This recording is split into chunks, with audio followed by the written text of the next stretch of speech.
মন্ত্র কেন হলো না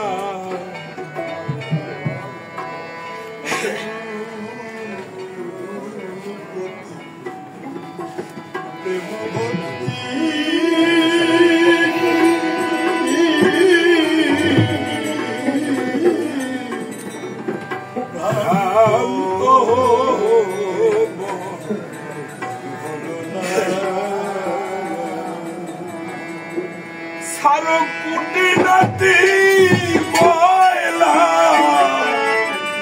ওরে ময়লা মাটি সারো কুটি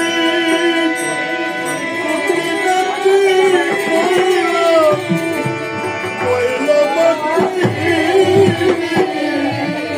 সারো কুটি নাতি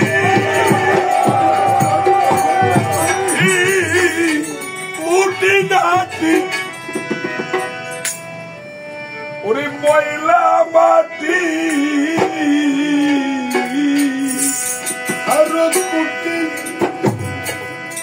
নাতি ময়লা মাটি ওরে মন করো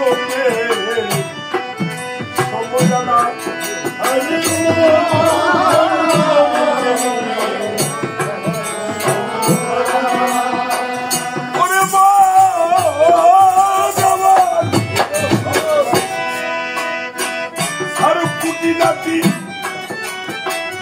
এই ময়লা মাটি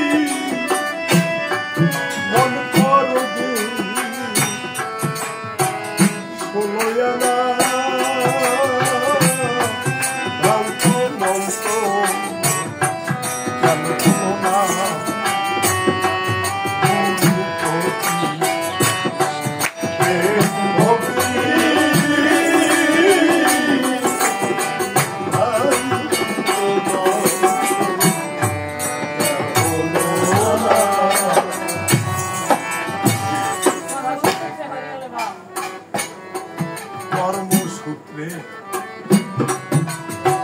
কর্মসূত্রে লক্ষ্য করে শোনো হরি হলে বাপ হরি হলে বাপ হরি হলে বাপ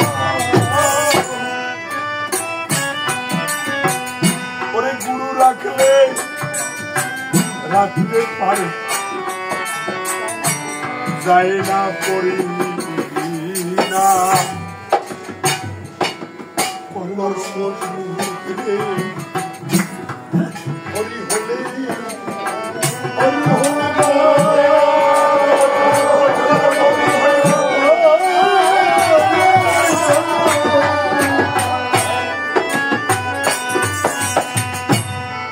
গুরু রাখলে রাখতে পারে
রাখতে পারে না তারে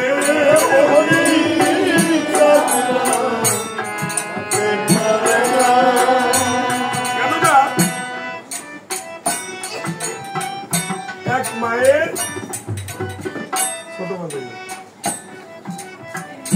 কোন সন্তানাদি হতো না,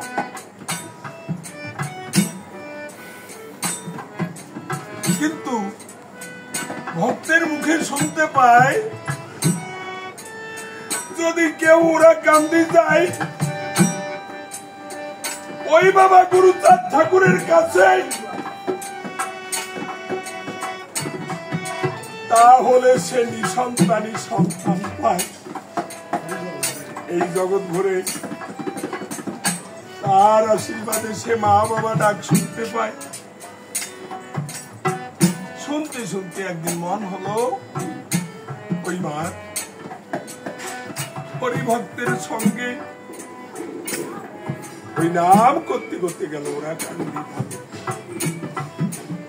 ওরা কান্দি ধামে গিয়ে কি করলো, বাবা গুরুচাঁদ ঠাকুর চরণ ধরে কাঁদতে লাগলো, ও বাবা এই জগতে এসে যদি কোনো নারী মা বলা ডাক না শুনতে পারে তার এই পৃথিবীতে এই দেহ ধারণ করে তার কি লাভ হবে? ও বাবা গুরুচাঁদ,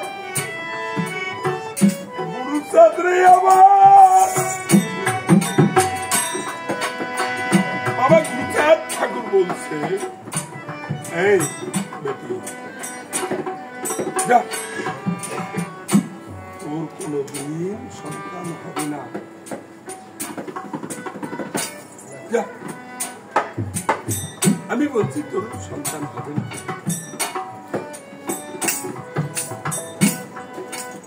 দেখুন আমার অশ্লীল পথ গুলো কি, গুরু হরি বৈমুখ ভুলে পরে গুরু গোসাই রাখতে পারে, কিন্তু গুরু গোসাই হলে বান্তারে কেউ রাখতে পারে না, তার হরিচাঁদ রাখতে পারে না।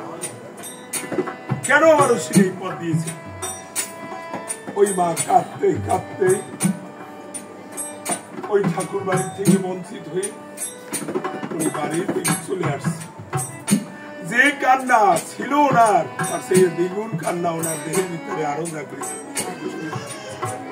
কেননা কাটা জায়গায় যদি লবণের ছিটা পড়ে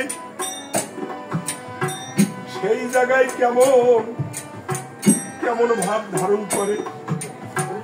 একে তো বন্ধা নারী পায় না সুসন্তানের মুখ, এই দুঃখ জুড়াতে গেল ওরা কান্দি। ঠাকুর বাড়ি ঠাকুর দিল ফেরত হবে না, ওরে বেটি তোর সন্তান হবে না রে। কেমন লাগছে তখন? কান্না সেই আরো কান্না, ব্যথার পরে আরো ব্যথা লাগলো। কাঁদতে কাঁদতে ওই মা ফিরে এসলো বাড়ি। কিন্তু বাবা অশ্বিনী গোসাই ওই পথ দিয়ে আর ও মা বসে কাঁদতেছে। আমার অশ্বিনী গোসাই ওই পথ দিয়ে ঠাকুর বাড়ি রওনা। জয় হরি বল, গৌর হরি বল বলে বাবা গুরুচাঁদের নাম নেই গুর গুর গুর গুর করে ওই ধামের দিকে রওনা। ওই মা বসে আছে পথের মধ্যে, বলছে ও মা তুই কাঁদছিস কেন রে? বাবা তোমার কাছে বললে কি হবে রে? আমা একটু বলিস, একটু বল দেখি।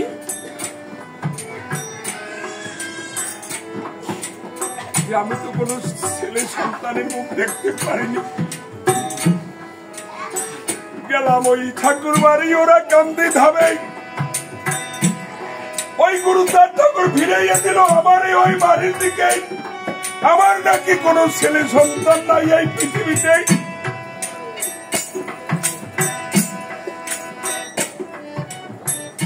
অশ্বিনী গোসাই বাবা গোসাই কি বলছে? মা আর কান্দিস না তুই। ও বাবা হরিচাঁদ গুরুচাঁদ বলে হুঙ্কার দিয়ে বলছে ওরে মা তোর সন্তান হবে।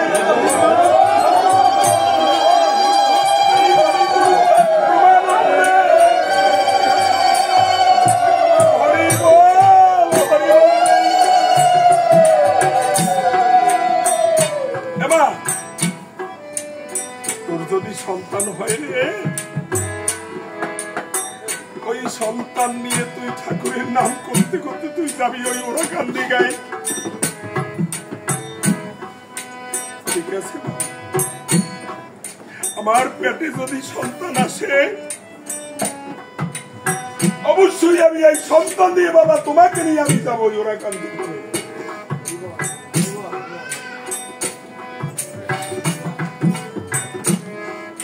বছরের ভিতরে মা গর্ভধারিণী হয়েছে, ওই মার ছেলে সন্তান হয়েছে।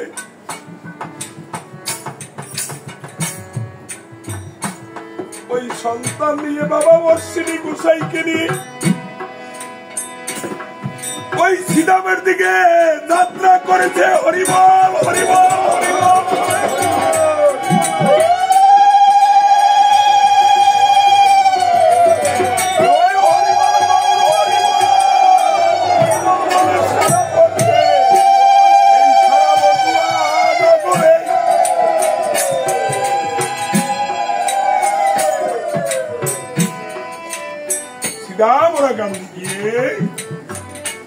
বাবা গুরুচাঁদ ঠাকুরের সম্মুখে সন্তান ফিরিয়ে দিচ্ছে। বাবা গুরুচাঁদ ঠাকুর বলছেন, কে তুই রে? ও মা বলছে, ও বাবা তুমি আমাকে ফিরিয়ে দিলে, আমি আসছিলাম তোমার সম্মুখে একটা বাবলা ডাক শুনতে। সেই বাবলা ডাক তুমি দিয়েছো আমাকে। তুমি বলছিলে না যে তোর সন্তান হবে না। গুরুচাঁদ ঠাকুর বলছে, হ্যাঁ তোর কে সন্তান দিল বল?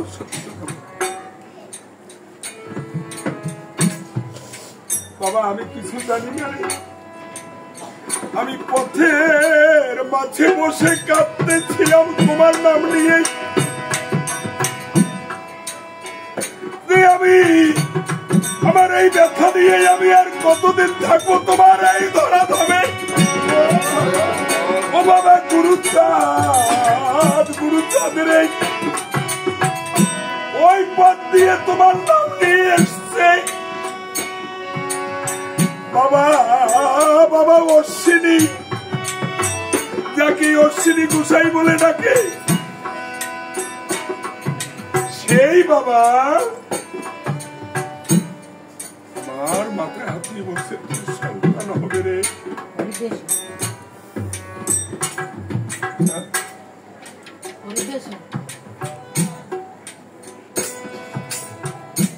সেই সন্তান নিয়ে এসেছি বাবা তোমার কাছে।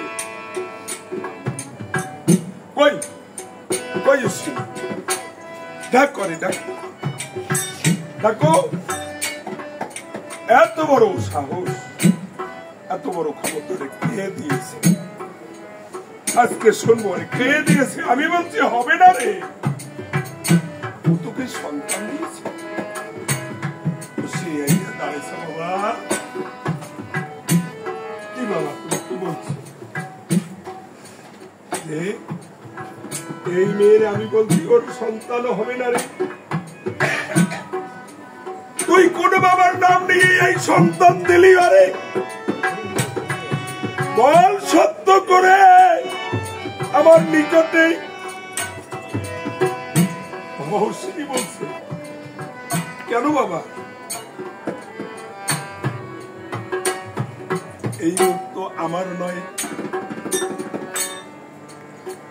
এই দেহ মন প্রাণ তো আমার নয়, আমি তো ওই মেয়েরে সন্তান দিতে পারি নাই।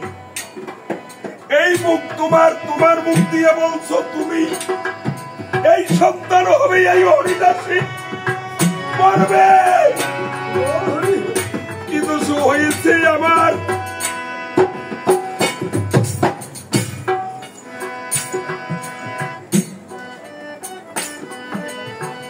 বাবা গুরুচাঁদ ঠাকুর বলছে, রে অশ্বিনী, তোর মতো অশ্বিনী আর এই পৃথিবীতে কে আসবে রে?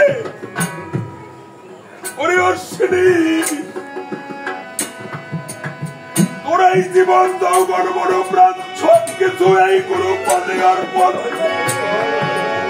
এই গুরুবৃন্দ আর এই জগতে কিছু নাই তোর। ওরে ওরে বাবা অশ্বিনী, তাই বলে আমার অশ্বিনী পদ দিয়েছে। শুধু লক্ষ্য করে ওরে গুরু বাপ হলে পারে তারে হরি সাদ রাখতে পারে না, তারে হরি সাদ রাখতে না। গুরু প্রতি ভক্তি শান্ত মন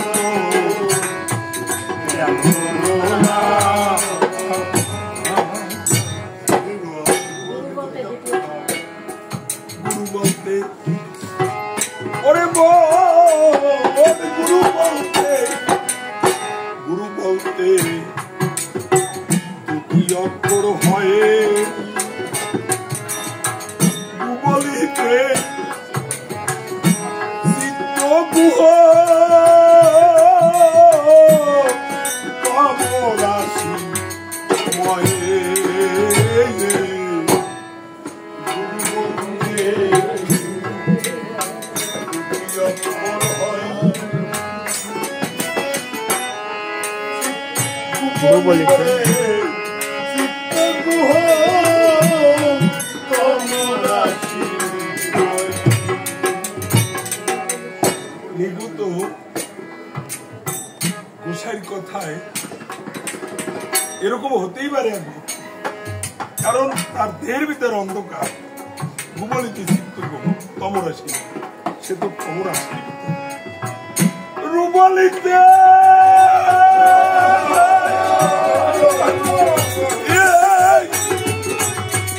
উনি রবির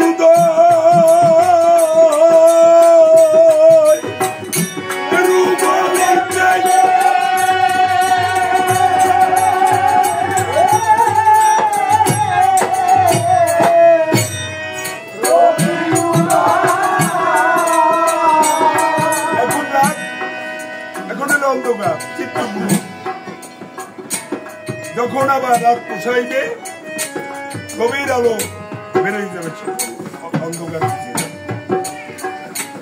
ওরে রুবালিতে রবির উদয় হলে মনে আর থাকে না হলে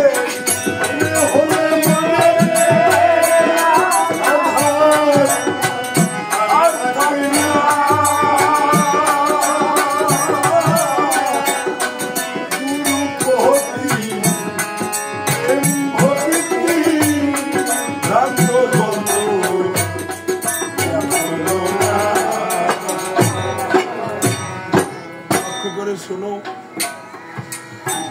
ওরে সকল ভক্তা, ওরে ভক্তগণ, গুরু কৃষ্ণ অভেদাত্মা হয়। ওরে গুণাবান তথাপি সে গুরুর মান্য রাখলেন দয়া।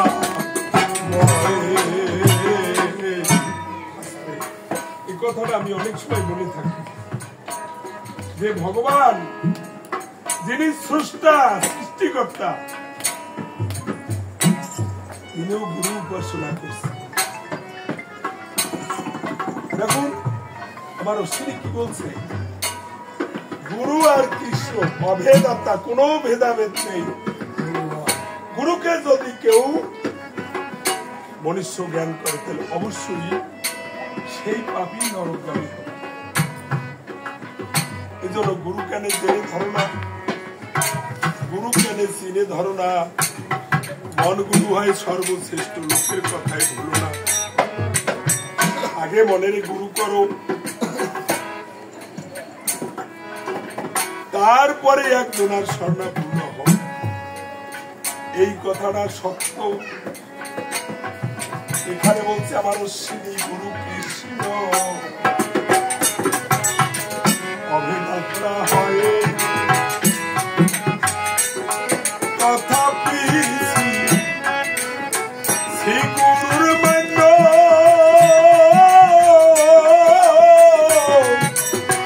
ওরে মান্য রাখলেন দয়া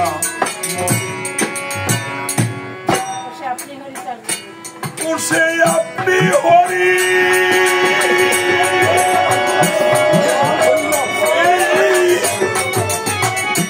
চার যুগ ভরি সে আপনি হরি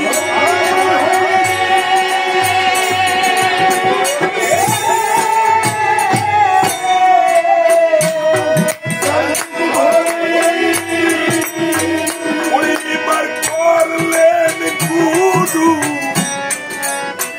গুরু উপাসনা ও হরে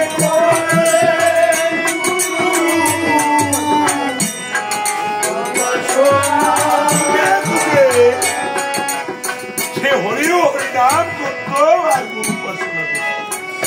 যেমন রাম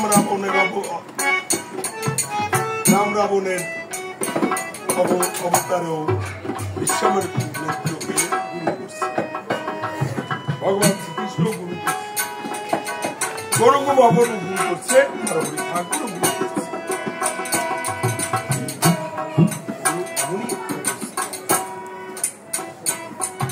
আর সেই গুরুকে আমি যেমন বিস্তারিত আলোচনা করি, গুরু বলতে দুটি অক্ষর, তাই গুবলিতে চিত্ত একটা অক্ষর গরু লিখতেও লাগে না।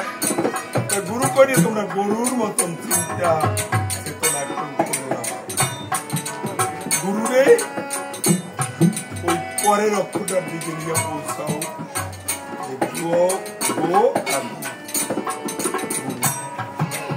মানে অন্ধকার থাকতে তুমি আলোকের সন্ধান তাহলে তোমার এই মানব জন্ম ভালো।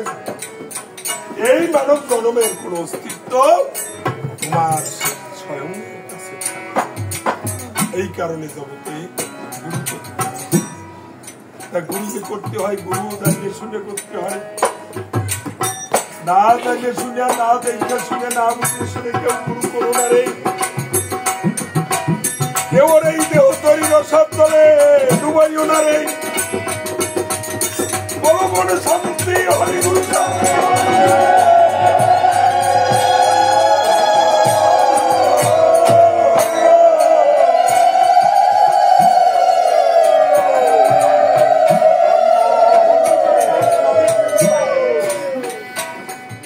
জীবন যৌবন শোভে গুরুর পায়ে, ওরে গুরুর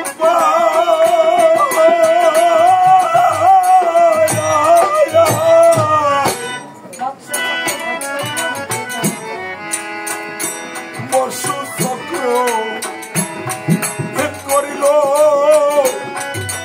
বীর ধনর জয়ে। জীবন যৌবন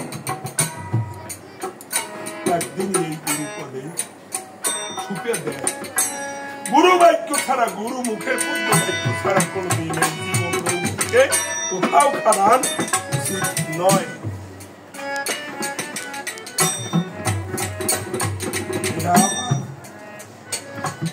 এটা আমার ঠাকুরের যে আধ্যাত্মিক তত্ত্ব গায়। আমরা যে ব্রাহ্মণের ছেলের কাছে ওই গুরু দীক্ষা নিয়েছি, সেই তত্ত্বের থেকে বঞ্চিত আমরা সকল ভক্তবৃন্দে। আমরা সেই তত্ত্ব জানি না, আর সেই তত্ত্ব কোনদিন কর্ণগোসার তারাও করতে পারে। কি বলছে? জীবন যৌবন, এই জীবন এবং যৌবন আমার সাধনের। এই জীবনটা থাকলে আমার যৌবন থাকবে না। আর যৌবন না থাকলে আমার এই জীবনের কোন অস্তিত্ব নেই। জীবন যৌবন সোপে গুরুর পায় মৎস্য চক্র ভেদ করিল বীর। আমার কাজ আমরা কি করি? আমরা বেদাচারী ধর্ম করি, মাছ খাবো না, উপবাসী থাকবো না। আর এখানে কি বলছে? তুমি যদি তত্ত্ব জানো তাহলে মৎস্য চক্র তুমি ভেদ করতে পারো, তোমার ছুঁইতে পারবে না। যেমন পাইনি মাছ থাকে কাদার ভিতরে, এমনি ভাবে কমর সমান কাদার ভিতরে যদি নেওয়া কাদার ভিতরে থাকে, ও পুড়ে বেরোবো আর গায়ে কাদা। তুমি যে মৎস্য চক্র ভেদ করবা, অবশ্যই তুমি ওই চক্রে পড়বা না। সবার কি সবার জেনে দ্রৌপদীর পায়